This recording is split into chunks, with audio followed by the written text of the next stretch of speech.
Malam itu, di rumah sederhana di pinggiran Jakarta, Aisyah berusia genep belas tahun berdiri gemetar di depan ayahnya yang marah besar. Kau sudah gila. Bagaimana bisa kau suka perempuan? Ini dosa besar, Aisyah. Keluarga kita akan hancur karena kau, teriak ayahnya, wajahnya memerah sementara ibunya menangis di sudut ruangan, memegang tasbih erat-erat. Tanpa ampun, mereka mengusirnya ke panti asuhan malam itu juga, meninggalkannya sendirian dengan tas kecil berisi pakaian lusuh, hati yang hancur, dan rasa malu yang membakar. Aisyah tiba di panti asuhan di kawasan Bogor saat ajar menyingsing, matahari pagi yang lembut seolah mengejek kesedihannya. Panti itu sebuah bangunan tua dengan dinding retak dan taman kecil yang tak terurus, menjadi rumah barunya. Mbak Lina, pengasuh utama, menyambutnya dengan pelukan hangat, tapi Aisyah hanya bisa menatap lantai, air mata mengalir tanpa suara. Kau aman di sini, nak. Banyak anak seperti kau yang butuh waktu untuk sembuh, kata Mbak Lina lembut, tapi Aisyah merasa dunia telah runtuh. Hari-hari pertama berlalu dalam kabut, ia menghindari teman-teman sebayanya, lebih memilih menyendiri di kamar kecil yang dibagi dengan 3 gadis lain. Mereka bertanya-tanya, tapi Aisyah tak bicara, rahasianya terlalu berat untuk dibagi. Perlahan, rutinitas panti mulai membentuknya.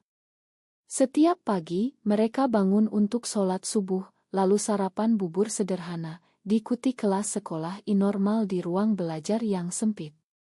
Aisyah, yang dulu siswi pintar di sekolah negeri, kini belajar dengan setengah hati, pikirannya melayang ke keluarga yang ditinggalkannya. Ayahnya, seorang pegawai kantor yang taat beragama, selalu menekankan nilai-nilai tradisional. Ibunya, ibu rumah tangga yang patuh, tak pernah berani menentang. Adik laki-lakinya, Rial, berusia 12 tahun, mungkin tak mengerti mengapa kaknya hilang begitu saja. Aisyah bertanya-tanya, apakah mereka menyesal? Atau justru lega? Suatu sore, saat Aisyah duduk di bangku taman, membaca buku pinjaman tentang psikologi yang ditemukannya di rak tua, seorang gadis mendekat. Hai, aku Sari. Kau Aisyah, ya. Baru datang. Sari berusia 17 tahun, dengan rambut pendek coklat dan senyum yang hangat, mata hijau cerah yang seolah bisa melihat menembus jiwa. Sari telah tinggal di panti selama 2 tahun, ditinggalkan orang tuanya karena alasan serupa. Ia tertangkap berciuman dengan teman perempuan di sekolah. Aku tahu rasanya, Aisyah. Mereka bilang kita salah, tapi aku yakin ini bagian dari siapa kita, kata Sari pelan, duduk di sebelahnya. Aisyah menatapnya, hati berdegup kencang. Untuk pertama kalinya sejak pengusiran itu, ia merasa tak sendirian. Malam-malam berikutnya, Aisyah dan Sari sering berbincang di kamar setelah lampu dimatikan. Sari bercerita tentang masa lalunya di Surabaya, bagaimana ia tumbuh di keluarga nelayan yang miskin, dan bagaimana ia menyadari ketertarikannya pada perempuan sejak SMP. Aku tak pernah malu, Aisyah. Tapi masyarakat kita. Mereka tak siap menerima. Ayahku bilang aku membawa kutukan bagi keluarga. Aisyah mendengarkan, lalu berbagi ceritanya sendiri. Ayahku adalah orang yang paling aku hormati. Tapi sekarang aku benci dia. Bagaimana bisa orang tua membuang anaknya seperti sampah? Air mata Aisyah mengalir, dan Sari memeluknya pelan, sebuah pelukan yang penuh pengertian, bukan nafsu. Hubungan mereka mulai tumbuh, dari persahabatan menjadi sesuatu yang lebih dalam, meski mereka berhati-hati, tahu risiko di panti yang diawasi ketat. Tahun pertama berlalu dengan cepat. Aisyah lulus melalui ujian paket, berkat dorongan Sari yang tak henti. Mereka berdua bekerja paruh waktu di warung makan dekat panti, mengumpulkan uang untuk masa depan. Tapi bayang-bayang masa lalu tak pernah hilang. Suatu hari, Aisyah menerima surat dari ibunya, dikirim secara diam-diam. Aisyah, kami menyesal. Tapi ayahmu masih marah. Jangan hubungi kami dulu. Surat itu membuat Aisyah marah dan sedih sekaligus. Ia menunjukkannya pada Sari, yang memegang tangannya erat. Mereka akan berubah suatu hari. Tapi sekarang, fokuslah pada kita. Aisyah mengangguk, tapi di hatinya, ia tahu perjuangan baru saja dimulai. Di luar panti, masyarakat Indonesia yang konservatif semakin menekan. Berita tentang penggerebekan komunitas LGBT di Jakarta sering muncul di koran, membuat Aisyah dan Sari was-was. Mereka bergabung dengan kelompok dukungan rahasia online, menggunakan ponsel pinjaman dari Mbak Lina. Di sana mereka bertemu cerita-cerita mirip, gadis-gadis yang diusir, dipaksa menikah, atau bahkan dianiaya. Kita harus kuat, kata Sari suatu malam, saat mereka berdua berbaring di tempat tidur sempit, saling berbisik. Aisyah merasakan getar hati yang baru, sebuah cinta yang tumbuh pelan tapi pasti, di tengah badai masyarakat yang tak menerima. Tapi ia tahu, ini bukan akhir, ini baru permulaan dari perjuangan yang panjang. Aisyah mulai mencari pekerjaan tetap setelah berusia 18 tahun. Ia pindah ke asrama murah di Jakarta, bekerja sebagai kasir di minimarket. Sari mengikutinya sebulan kemudian, bekerja di kai kecil. Mereka tinggal bersama di kamar kecil, berbagi biaya dan mimpi. Kita bisa bangun hidup baru, kata Aisyah, meski hatinya masih terluka oleh pengkhianatan keluarga. Suatu hari, saat berjalan di pasar, Aisyah melihat poster kampanye anti-LGBT dari kelompok agama radikal. Ia berhenti, tangannya gemetar. Mengapa mereka benci kita begitu, gumamnya. Sari menariknya pergi. Karena mereka takut yang berbeda. Tapi kita tak akan menyerah. Hubungan mereka semakin dalam, penuh dukungan emosional, tapi juga penuh ketakutan akan penolakan sosial. Konflik pertama muncul ketika Sari dipecat dari pekerjaannya karena rumor tentang orientasinya. Bosnya, seorang pria paruh baya, mendengar gosip dari rekan kerja. Ini tempat bisnis, bukan tempat dosa, katanya kasar. Sari pulang menangis, dan Aisyah memeluknya, marah pada dunia. Kita harus lawan ini, kata Aisyah. Mereka bergabung dengan Ngo kecil yang mendukung hak LGBT, menghadiri pertemuan rahasia di rumah-rumah aman.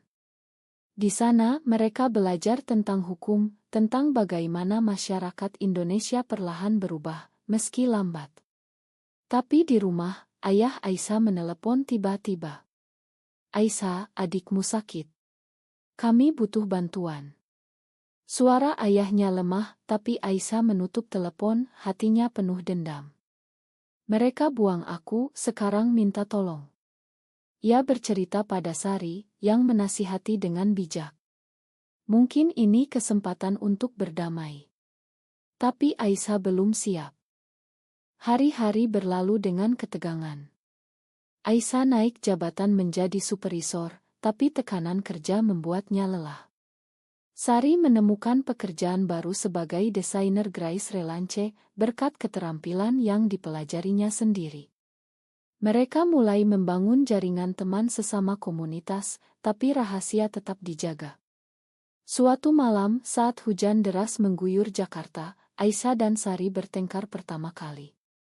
Kau terlalu takut, Aisyah.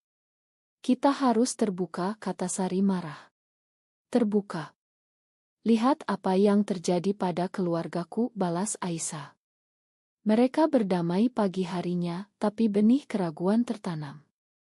Aisyah mulai mempertanyakan, apakah cinta ini layak untuk semua pengorbanan. Aisyah menatap ponselnya yang berdering, nama ayah muncul di layar. Sudah 3 bulan sejak panggilan pertama, dan sekarang ia tak bisa lagi mengabaikannya. Rial, adiknya, didiagnosis kanker hati stadium awal, dan keluarga butuh biaya operasi yang mahal. Aisyah, tolong. Kami tak punya siapa-siapa lagi, suara ayahnya pecah.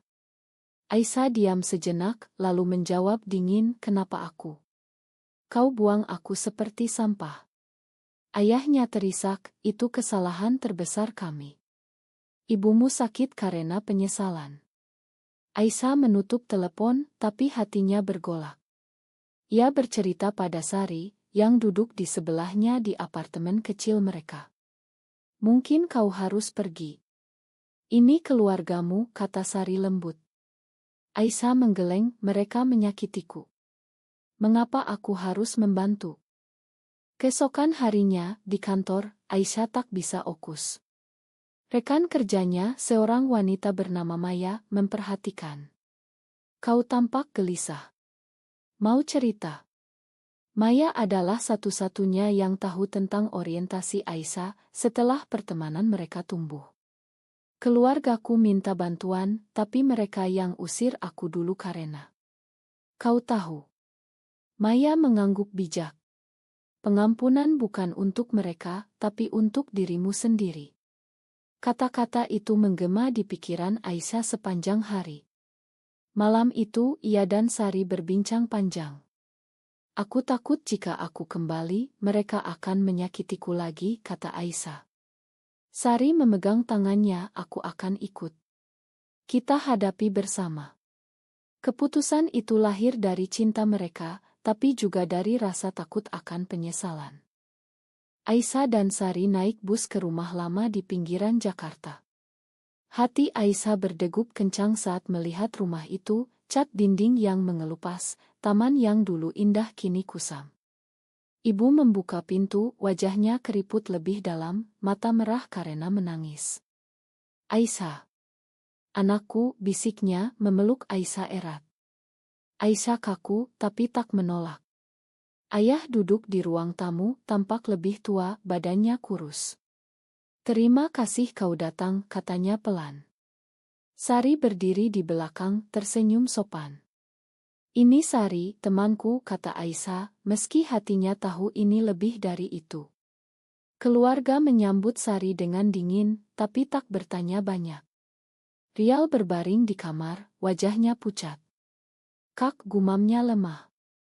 Aisyah duduk di sampingnya, air mata mengalir. Aku di sini sekarang. Pertemuan itu penuh ketegangan.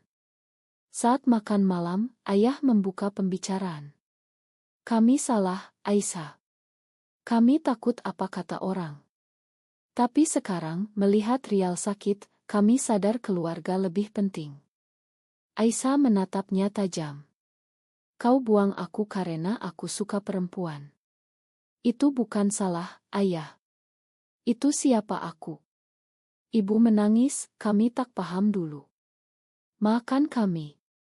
Sari menyentuh kaki Aisyah di bawah meja, memberi dukungan diam malam itu. Aisyah dan Sari tidur di kamar tamu, berbisik dalam gelap.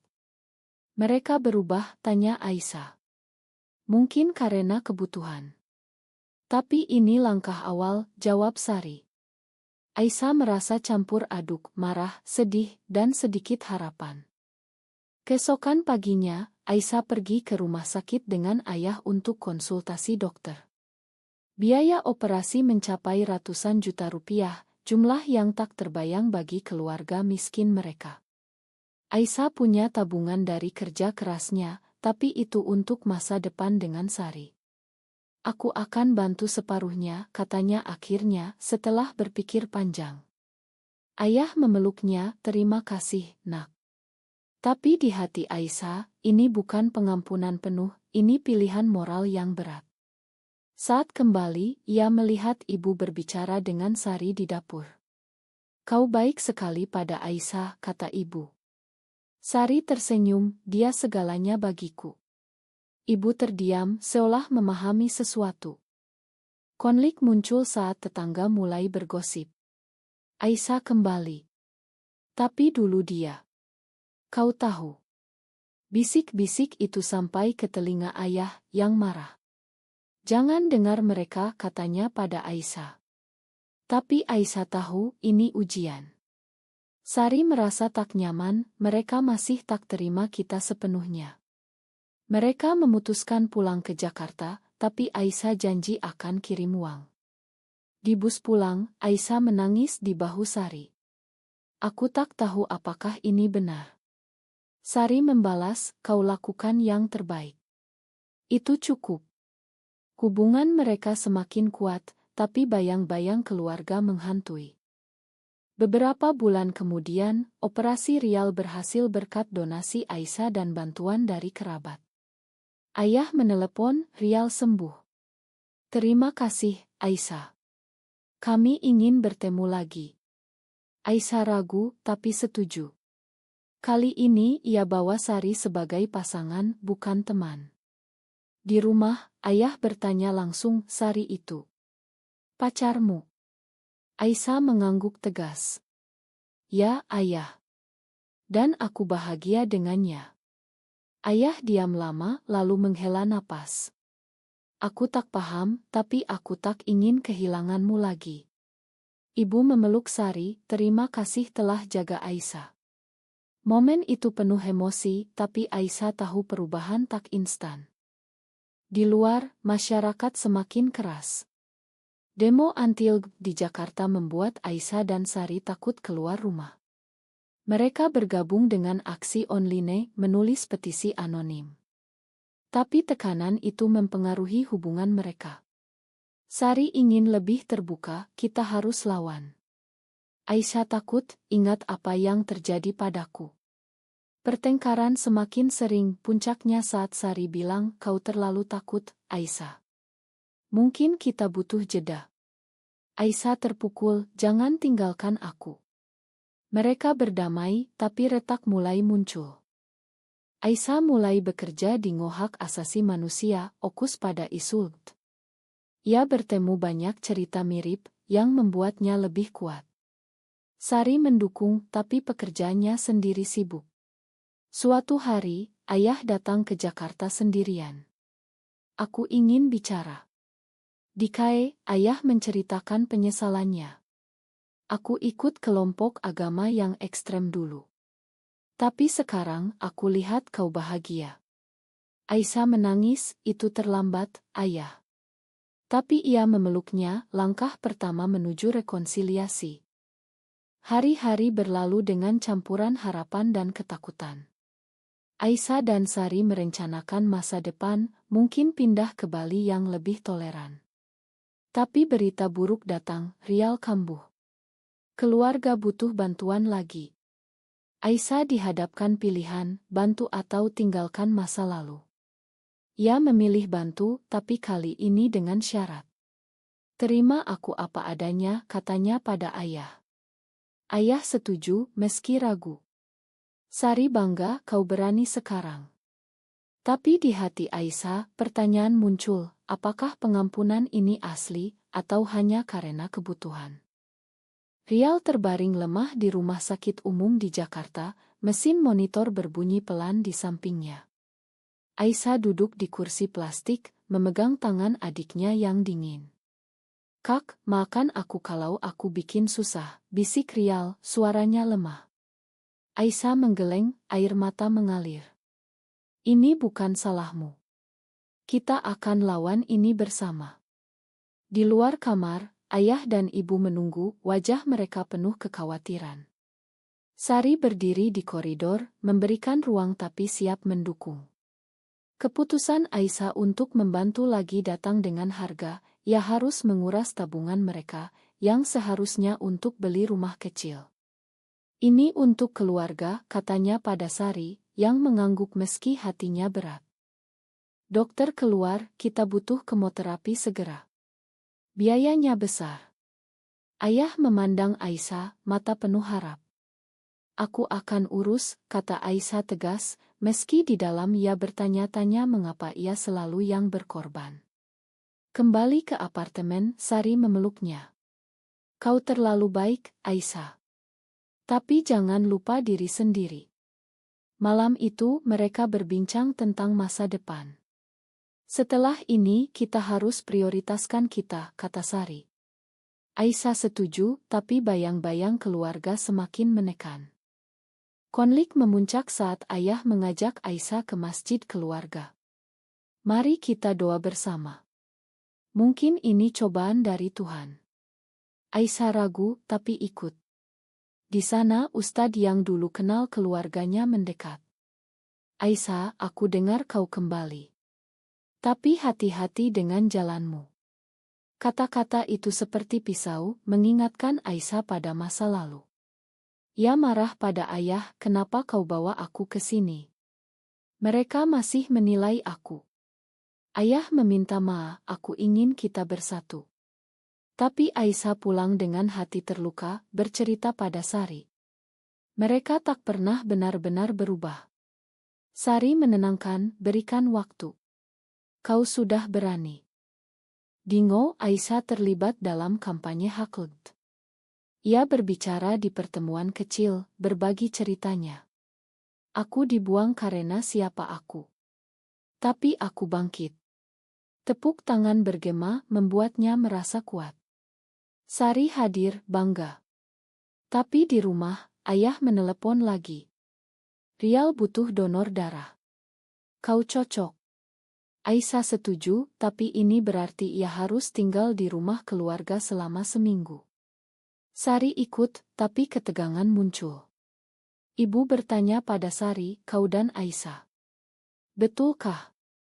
Sari mengangguk, ya, Bu. Kami saling cinta. Ibu diam, tapi tak menolak. Ayah mendengar, wajahnya tegang. Ini sulit bagiku, katanya. Aisyah membela, ini hidupku, ayah. Malam itu, di rumah keluarga, Aisyah dan ayah bertengkar hebat. Kau masih dosa, kata ayah marah. Dosa. Cinta bukan dosa, balas Aisyah. Ibu menangis, Rial mendengar dari kamar. Sari menarik Aisyah pergi, cukup. Kita pulang. Tapi pagi harinya, ayah meminta maaf. Aku takut kehilanganmu lagi. Aisyah memakan, tapi hatinya retak. Donor darah berhasil, Rial membaik. Tapi harga emosional tinggi, Aisyah mulai ragu pada hubungannya dengan Sari. Aku lelah dengan semua ini, katanya suatu malam. Sari terluka, jangan salahkan aku. Perubahan datang saat Aisyah diundang ke konferensi di Yogyakarta. Ia pergi sendirian, butuh ruang.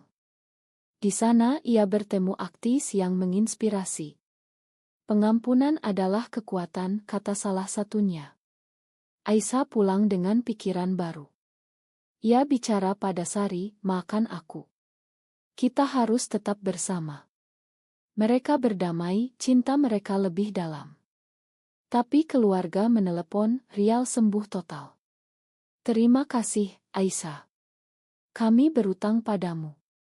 Aisyah tersenyum pahit, ini untuk Rial, bukan kalian.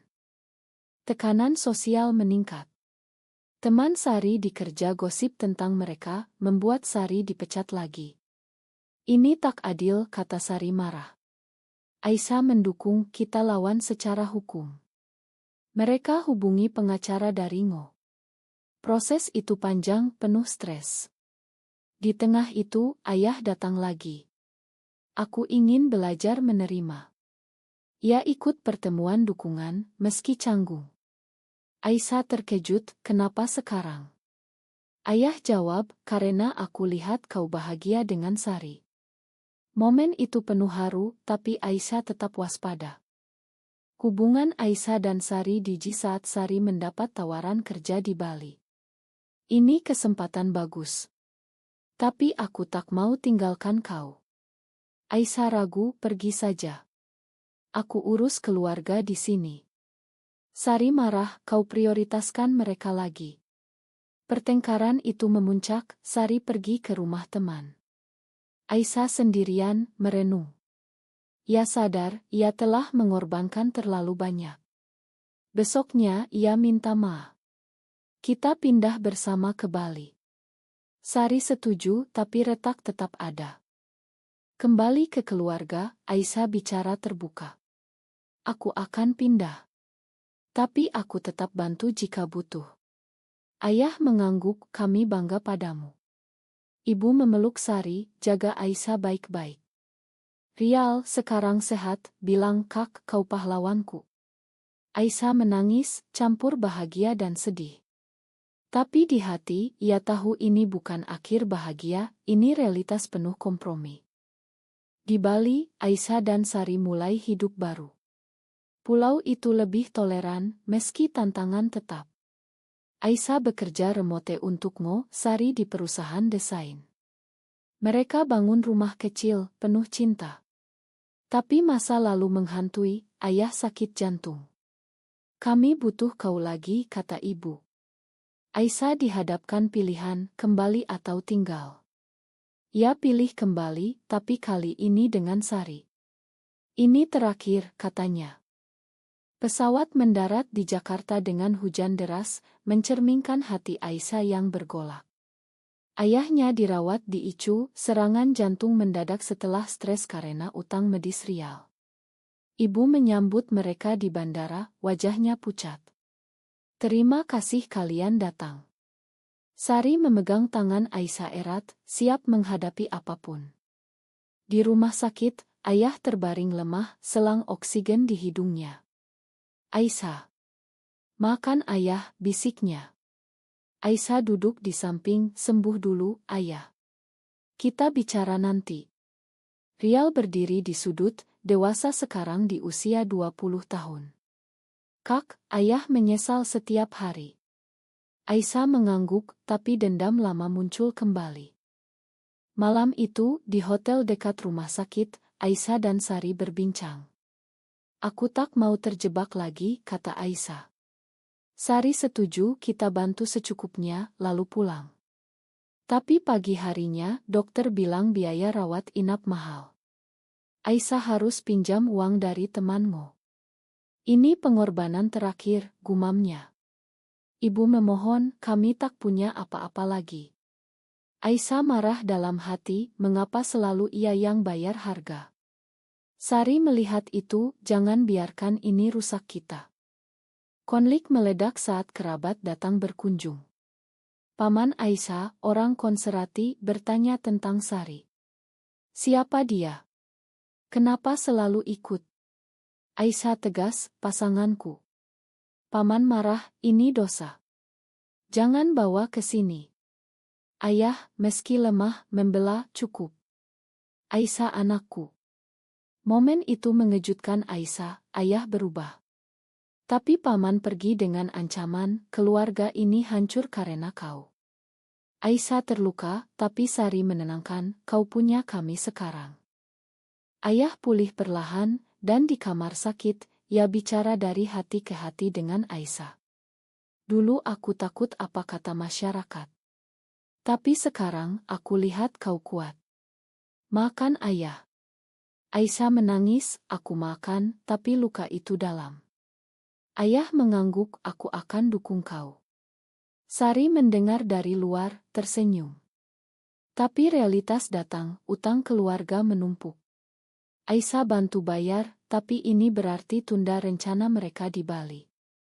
Sari kecewa, kapan kita prioritaskan diri?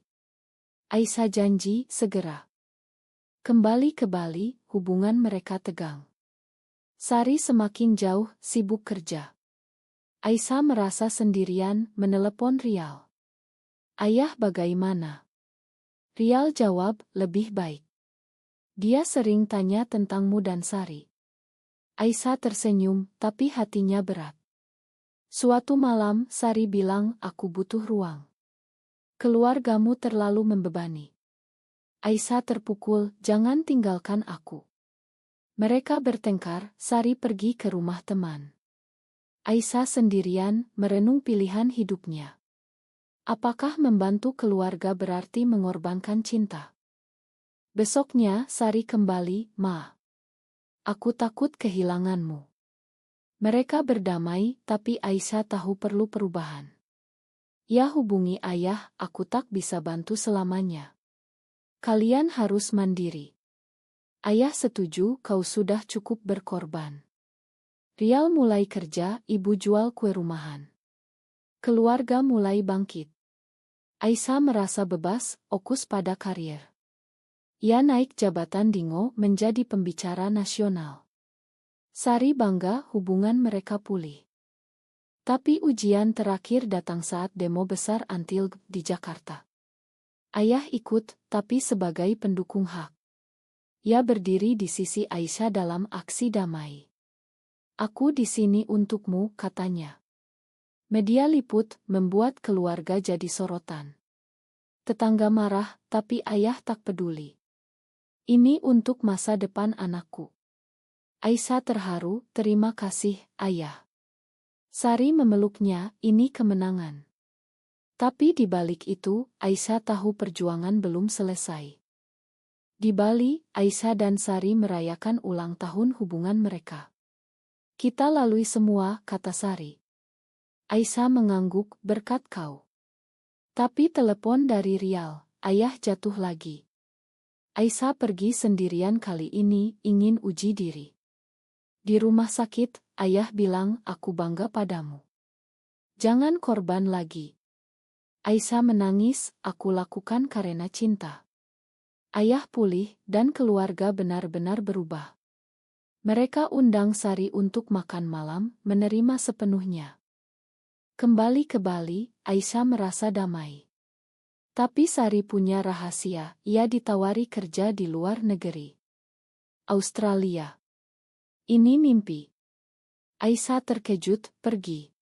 Sari mengangguk, "Ikut aku." Aisyah ragu karena ngonya di Indonesia. Pilihan berat, ikut Sari atau tetap bantu komunitas. Ia pilih ikut, tapi dengan syarat kembali sesekali. "Kita bangun hidup baru." Sari setuju, penuh harap. Tahun berlalu, Aisyah dan Sari di Sydney bahagia.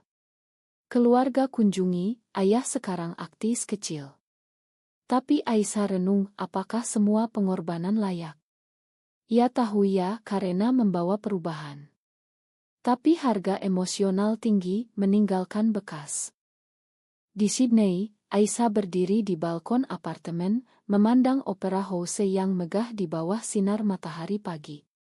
Sudah 2 tahun sejak mereka pindah, dan hidup terasa lebih bebas, jauh dari tekanan masyarakat Indonesia. Sari bekerja sebagai desainer senior, Aisyah remote untuk Mo Internasional. Tapi malam itu telepon dari Rial membawa berita buruk, ibu sakit parah, kanker payudara. "Kak, kami butuh kau." Aisyah diam, hatinya berat. "Aku akan datang," katanya akhirnya. Sari mendengar lagi. "Kapan berhenti?"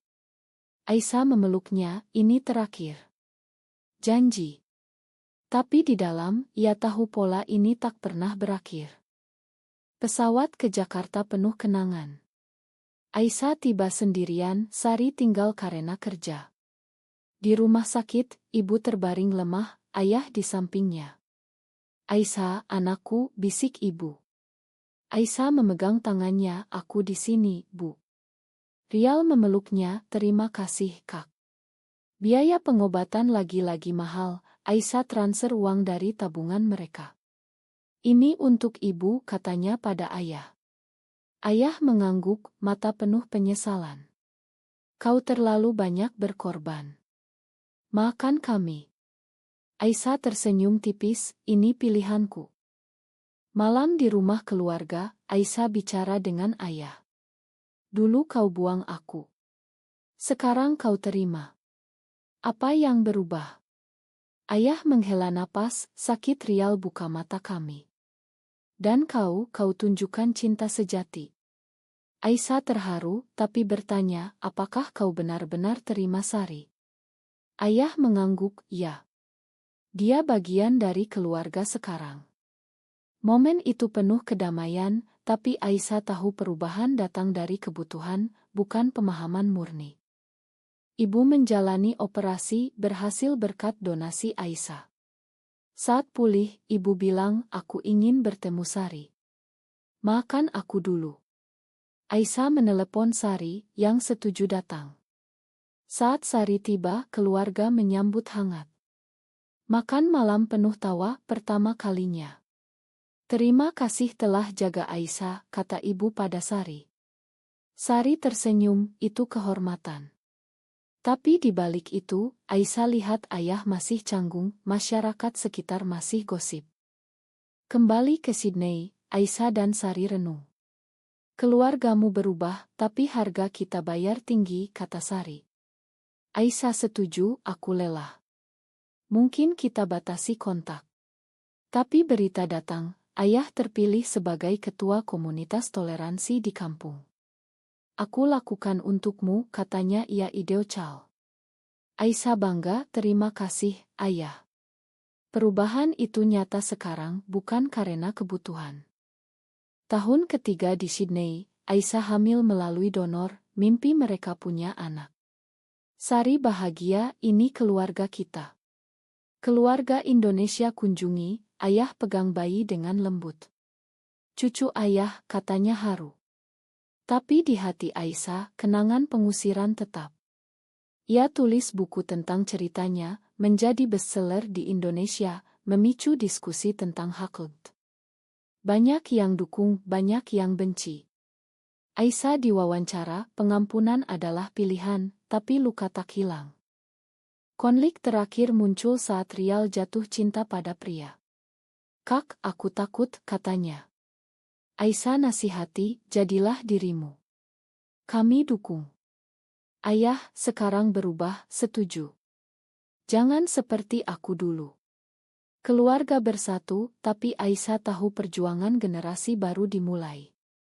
Ia dan Sari kembali ke Indonesia untuk dukung Rial, hadapi demo bersama. Ini lingkaran, kata Aisyah.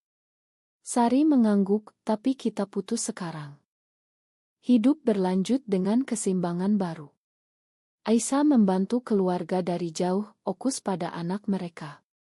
Sari dan ia bahagia, tapi renung harga yang dibayar, tahun-tahun kesepian, pertengkaran, pengorbanan finansial.